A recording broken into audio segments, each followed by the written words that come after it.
Hey, welcome back. This is Otaka Mom here, Lori Ingham, and so I wanted to talk about this issue before one, it got too old, and two, before I can't talk tomorrow, because I'm gonna be getting teeth pulled tomorrow. So yeah, I'm gonna be my mouth may be out of commission for a little bit, so I'm not gonna be able to talk about it after today, for at least a couple days anyway. By then it's gonna be old tea, so. Um, with this channel, I don't want to just talk about YouTube drama, but I also want to talk about real life drama and the implications of it, um, and also talk about the ridiculousness of it and all that. So here's a story that I kind of saw coming from a mile away um, when I've looked into it. So Prince Harry and Meghan Markle, the Duke and Duchess of Sussex, um, part of the British royal family, are stepping down as senior royals. Now, one of the reasons they cited was because of the press in Britain. Um, there have been several times within the past year, since they've been married, or even before they were married, where Prince Harry has had to tell the press to leave his girlfriend slash wife alone, to accusing them of racism, um, accusing them of uh, different aspects of how they're covered versus how his brother and his wife are covered, or any other members of the royal family, how they seem to get the brunt of it. So they're cutting their losses and they're leaving. Um, and a lot of this is, sure, a lot of it is because of uh, Prince Harry and how his mother, who was Princess Diana, um, who passed away in a car accident several years ago, of which the paparazzi who were chasing him were partially to blame, among other factors. Not that I'm saying it's not the only reason, but partially to blame um, for why she got into the accident.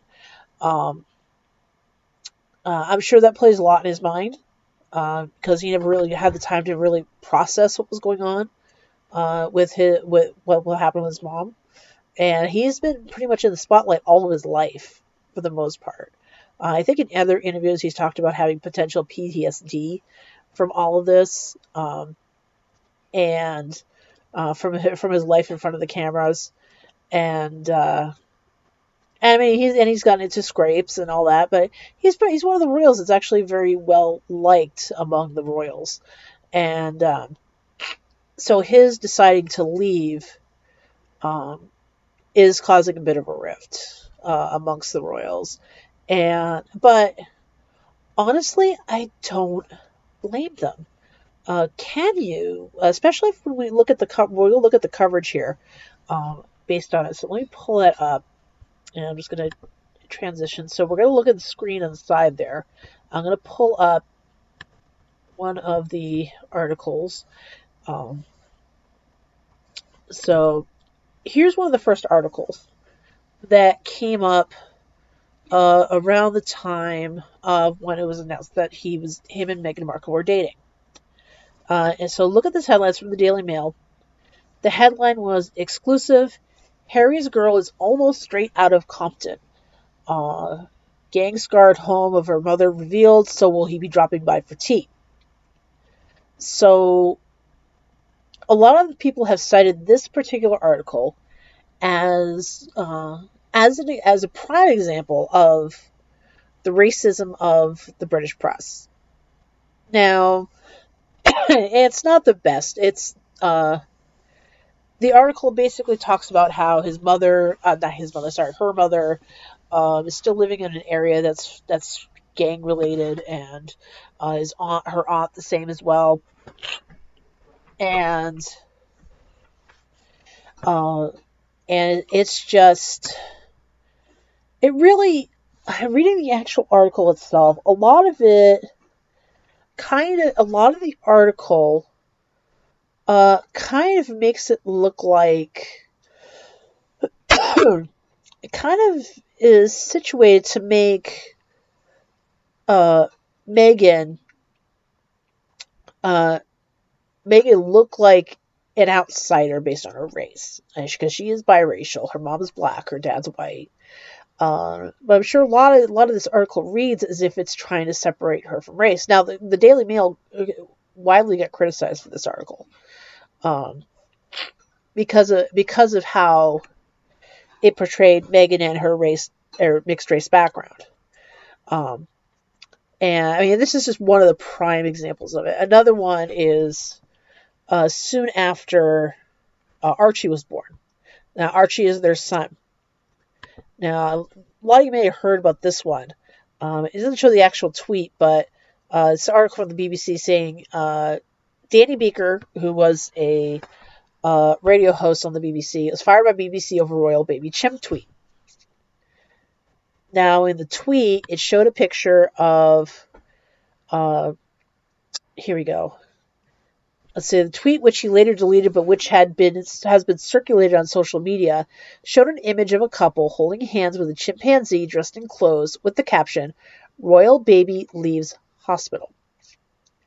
Now, this is only a few days after Archie was born when this came up. And rightly, people were upset by this tweet.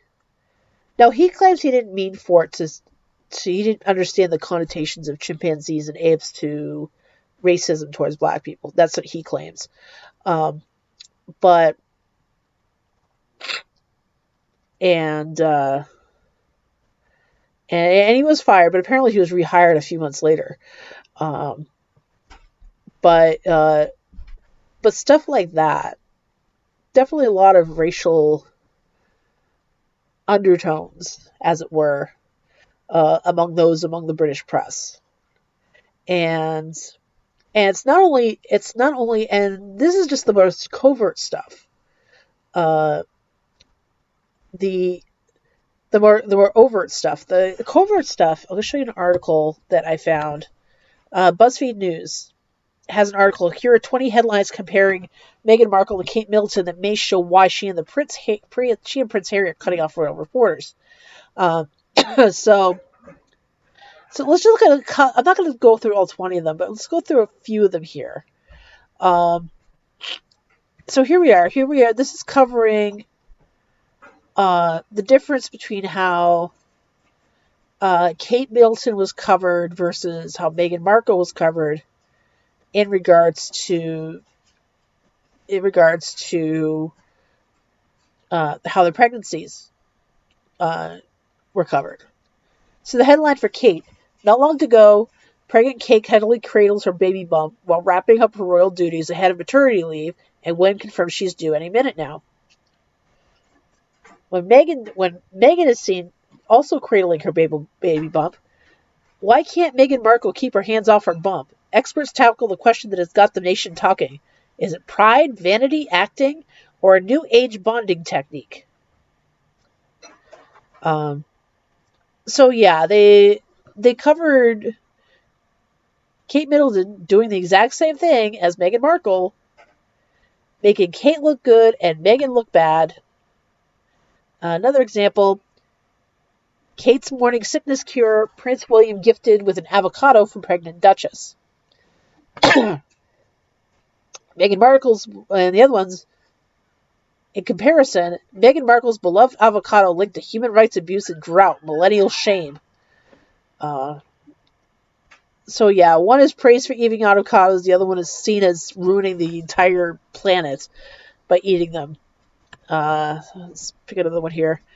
Let's see here.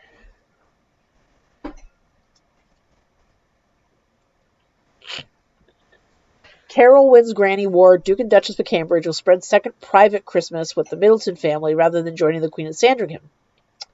Okay, so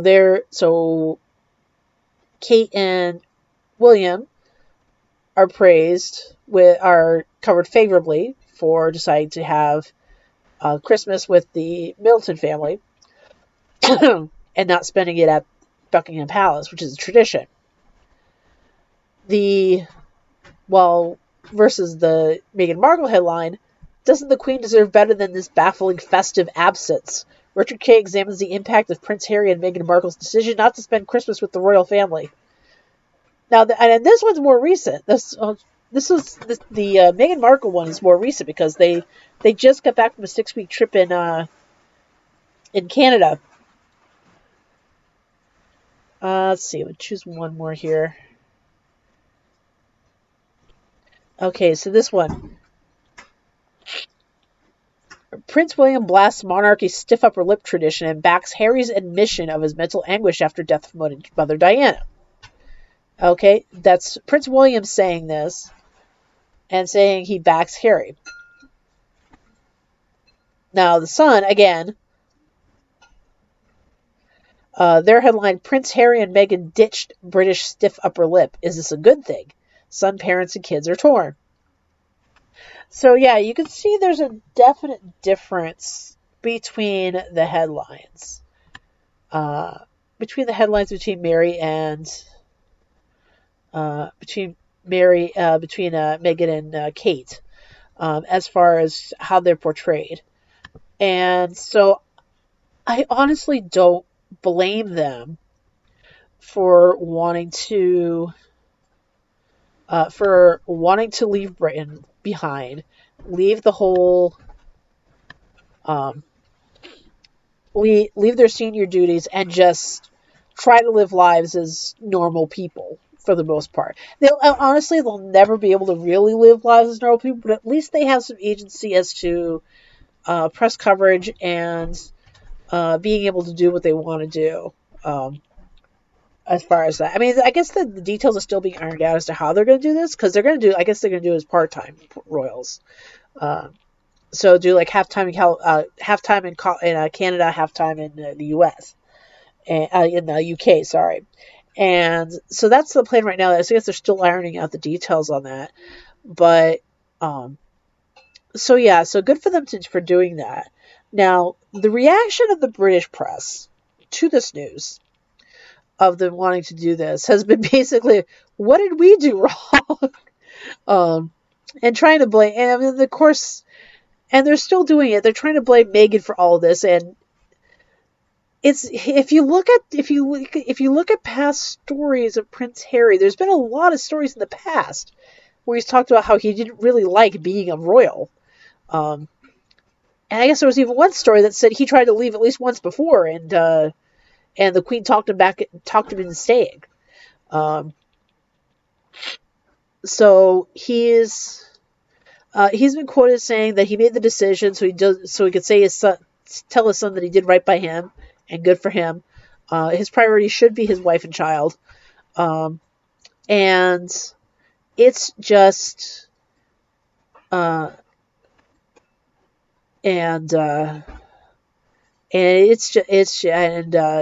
anyway, there's been past stories about hints of it wanting to leave.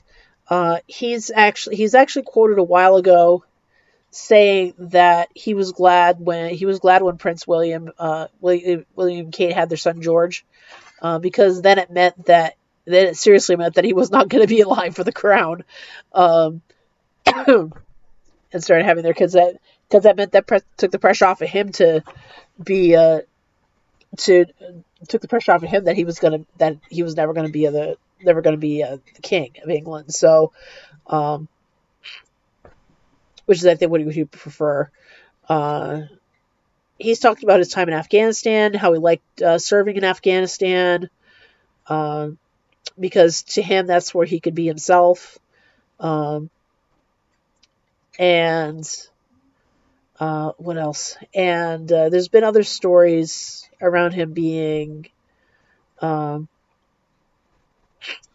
his time being a royal, about him expressing the fact that he really did not like being a royal, especially with what happened with his mom, and how he felt the institution was kind of broken.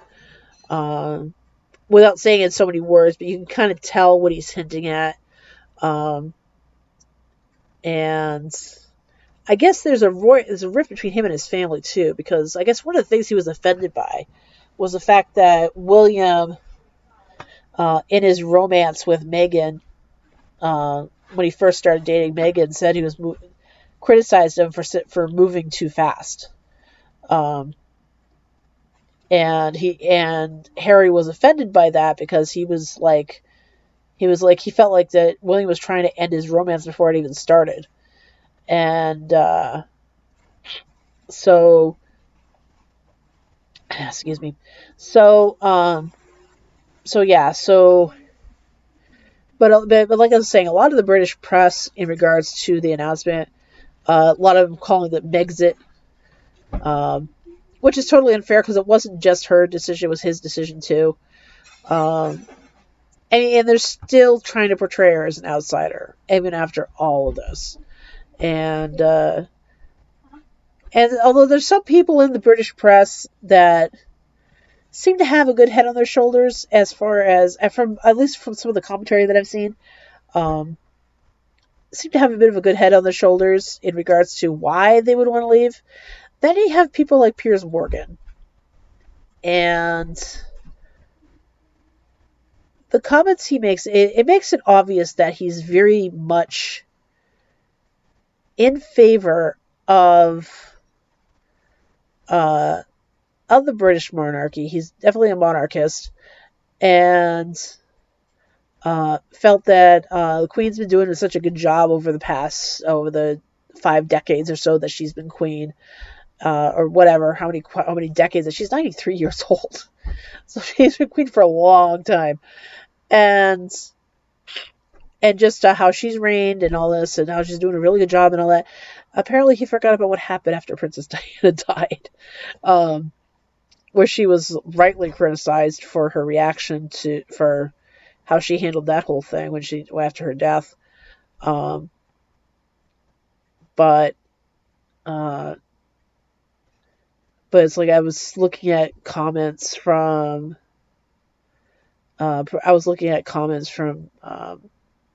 Piers Morgan, and I'm like, is he married? Does he even have kids? Actually, I should look that up right now. But yeah, it was like some of the comments that I was reading from Piers Morgan. I was like, does he understand that marriage? You have to sacrifice a few things, and once you get married, and let me see here, look him up here. Let's see, Piers Morgan.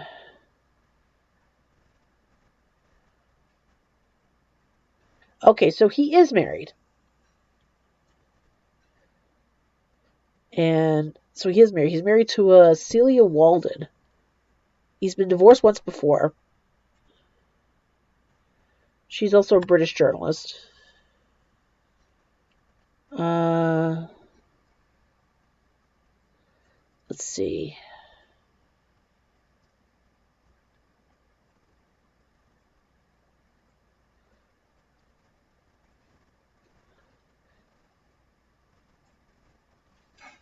Oh, okay. So he has 4 kids, which surprises me considering his comments. um. So if uh, so, this makes it even more frustrating. Now, does he? It's like, does he expect? Does he expect his? Uh, did he not make sacrifices when he got married both times? Um, and so that's kind of frustrating. So that makes his comments even more frustrating. So yeah, because he made some comments that basically criticized Harry and Meghan for this, in particular, vitriol from Meghan in particular, and blaming her for it. But I mean, from everything I've read, he wanted to leave before. He wanted to leave before even the. He wanted to leave before he even married Meghan, and I'm sure Meghan is like extremely happy about all of this.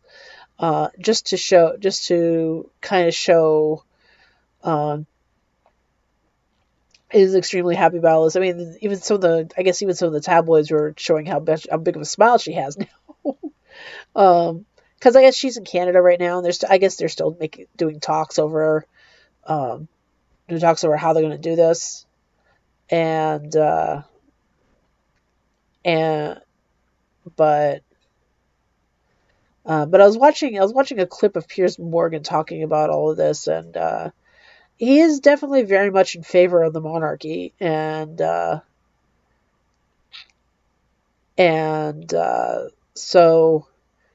his comments were kind of a little frustrating reading them, but especially now that I'm reading that he's married and he's criticizing the guy's wife. It's like, don't touch a man's wife, uh, in more ways than one.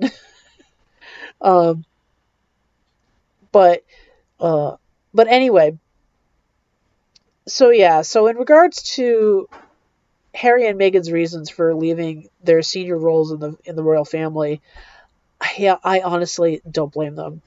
Good on them for making the decision that's right for them. Good on the decision that's going to be eventually right for their son.